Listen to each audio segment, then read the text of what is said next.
Can we start with Ukraine? Is Labour still foursquare behind the Prime Minister? Yes, look, we need to see robust and united international action to prevent the situation in Ukraine from escalating. There are two sides to this. There is the side of Ukraine, which is an argument for freedom, democracy, self-determination, and on the other side you have Russian aggression. So we stand foursquare united here within the UK, squarely alongside our NATO allies. That's exactly where we should be. But of course, alongside robust action abroad, we also need to see robust action at home from the government, particularly tackling illicit, dirty Russian money, which is flowing through the City of London, and unfortunately it seems also flowing through the coffers of the Conservative Party. So I think there's a lot more to be done to clean up our act here at home, to stop the City of London being the destination of choice for Russian kleptocrats and money laundering. Well, let's take those two things in turn. Let's start with abroad. Are you at all worried that there's a danger that this thing could escalate inadvertently into a situation where there's a conflict that, as the Prime Minister has said in the last 24 hours, could engulf Europe? Well, let's hope not. And there is still time for President Putin to do the right thing. We hope the situation will not escalate further. In fact, all of the efforts right across the NATO alliance are on de-escalation, as it should be.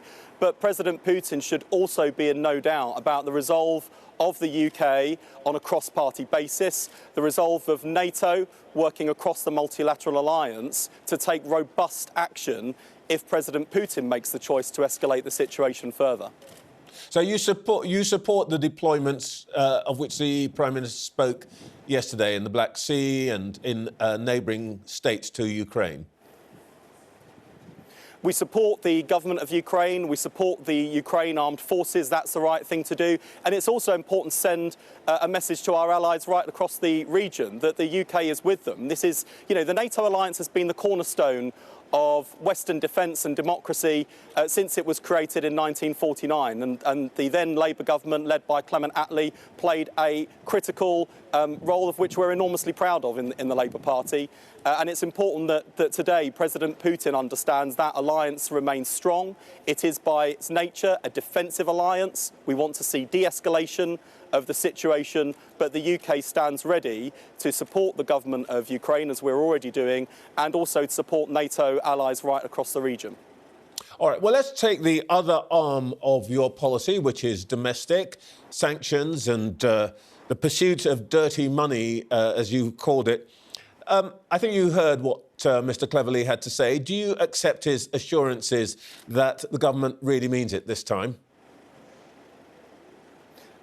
Not really, because we've had the cross-party Russia report of the Intelligence and Security Committee of the House of Commons, which set out a whole range of recommendations to help clean up our act here at home and to protect our democracy from Russian interference.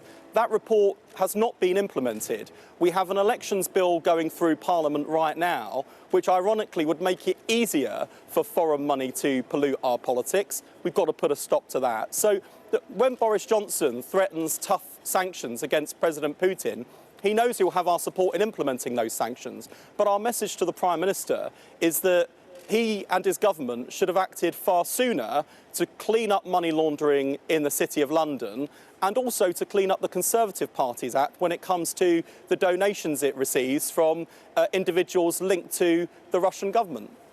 You, a couple of weeks ago, your party put out a list of named individuals who you said had given money to the Conservative Party, and you implied that they would influence policy in a way advantageous to Mr. Putin. What evidence do you have that any of these people has had any influence on what the government does? Well, take a look at the Sunday papers today, which No. What exposes bare you put this out 2 weeks ago. What evidence do you have that they have any influence whatsoever? So we know that donors have an enormous degree of influence over the policies and priorities of the Conservative government. That's been known for some time and has been laid bare in today's Sunday newspapers.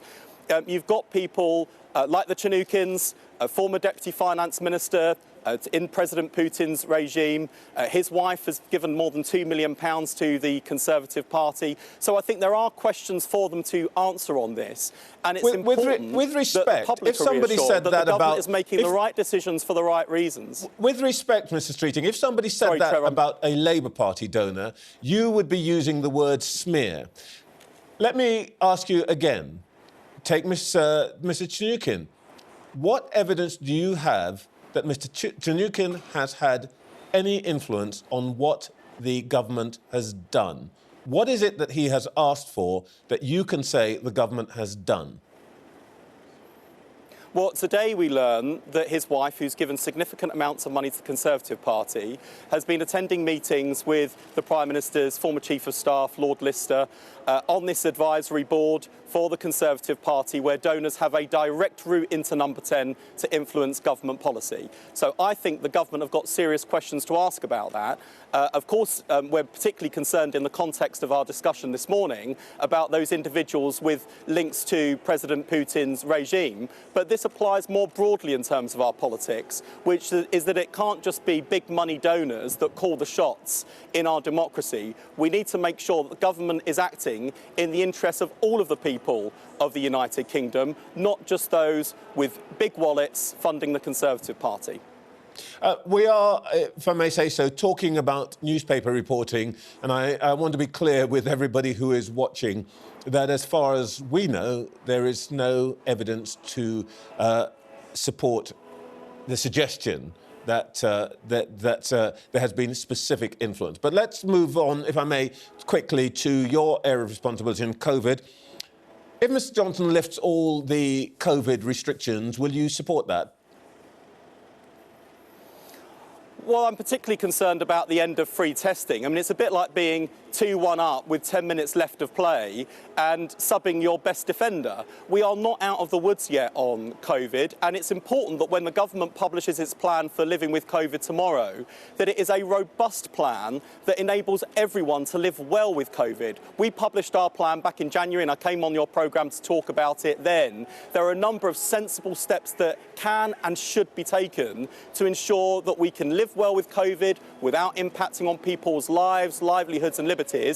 Access to free testing right now, given the prevalence of the virus, given the fact we're still asking people to isolate at home if they have the virus, if they're infectious, is a really critical tool. Acting on sick pay would also make an enormous difference, and frankly, it's inexplicable the government haven't acted already on this. And just this week we saw businesses and unions, the Federation of Small Businesses, the Trade Union Congress aligned on this. So, and look, I tend to find, I've got a church with, I can hear the choir singing next to me. When you've got business and unions singing from the same hymn sheet, it's usually a good idea to dance to their tune, because they're right on this. We've got to act on sick pay. So there are a number of things the government can do to make sure that we can live well with the virus. And I don't think Boris Johnson and his government should be complacent about the fact that whether it's 1 million or so clinically extremely vulnerable people who are really worried, lots of pensioners and older people who are still worried about the virus, making sure we've got sensible measures in place, like free testing, gives people the confidence to go about their daily lives, safe in the knowledge that they're protected from the risk of the virus.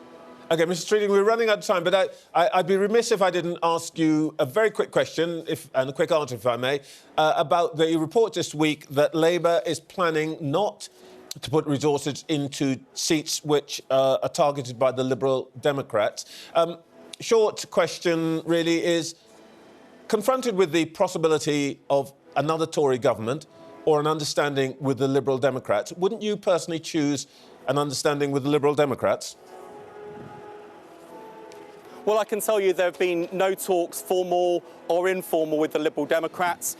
It is just a simple matter of fact that there are a number of seats at the next election where the Liberal Democrats are in contention, the Labour Party isn't. Far more seats where the Labour Party is in contention and the Liberal Democrats are not.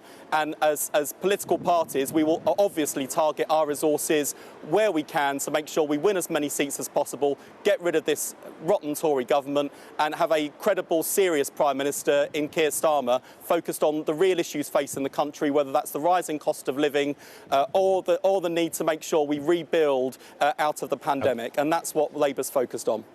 OK, I'm taking that as a yes. Thank you very much, Mr. Streeting.